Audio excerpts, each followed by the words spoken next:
Assalamualaikum warahmatullahi wabarakatuh. Halo Ananda semua, kita kembali lagi pada mata pelajaran sosiologi. Sebelum kita mulai belajar, kita berdoa dulu yuk. Bismillahirrahmanirrahim. Sebelumnya, kita sudah mempelajari materi tentang pengertian dan jenis dari kelompok sosial. Dan sekarang, kita akan lanjut pada pokok bahasan baru, yaitu tentang dimensi hubungan antar kelompok.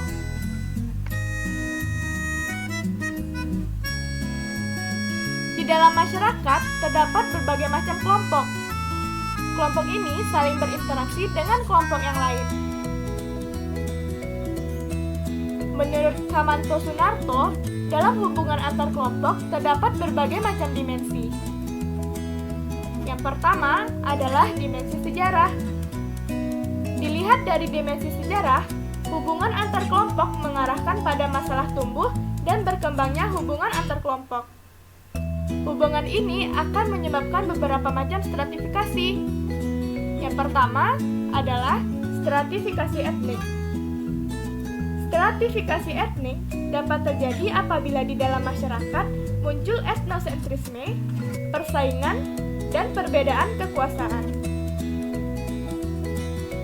Yang kedua adalah stratifikasi jenis kelamin. Stratifikasi jenis kelamin berkaitan dengan industrialisasi, yaitu pembagian pekerjaan antara laki-laki dan perempuan yang semakin jelas dan terperinci. Yang terakhir adalah stratifikasi usia. Stratifikasi usia berkaitan dengan kekuasaan, hak istimewa, dan prestise yang dimiliki individu sejak mulai beranjak dewasa hingga menjelang tua. Dengan bertambahnya usia, maka kekuasaan, hak istimewa, dan prestise umumnya semakin berkurang, sehingga mulai bergantung dengan orang yang lebih muda. Selanjutnya adalah dimensi institusi. Dilihat dari dimensi institusi, hubungan antar kelompok dapat berupa institusi, politik, dan ekonomi. Yang mana nantinya institusi ini akan memperkuat pengandalian dan sikap anggota kelompok, sehingga hubungan yang terjalin lebih bersifat birokrasi, bukan antar personal.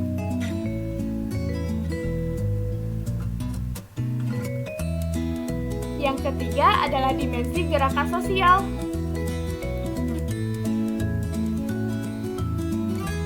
Dilihat dari dimensi gerakan sosial, hubungan antar kelompok sering melibatkan gerakan sosial. Yang mana gerakan sosial biasanya diprakasai oleh pihak yang menginginkan perubahan atau yang mempertahankan suatu keadaan. Yang keempat adalah dimensi perilaku. Dilihat dari dimensi perilaku, hubungan antar kelompok terwujud dalam interaksi dengan anggota kelompok lain. Yang kelima adalah dimensi perilaku kolektif. Dilihat dari dimensi perilaku kolektif, hubungan antar kelompok sering terwujud perilaku yang sama atau kolektif. Yang mana perilaku kolektif ini dapat terwujud apabila adanya rangsangan atau stimulus yang sama. Rangsangan atau stimulus dapat berupa peristiwa, benda, dan ide. Dan yang terakhir adalah dimensi sikap. Dilihat dari dimensi sikap, hubungan antar kelompok sering memunculkan sikap atau perilaku yang berbeda. Dimensi sikap ini juga dapat memunculkan sikap partikularisme atau partikular dan eksklusif atau eksklusivisme. Jadi, apa itu partikularisme dan eksklusivisme? Pertama adalah partikularisme. Partikularisme adalah sistem yang mengutamakan kepentingan pribadi di atas kepentingan umum.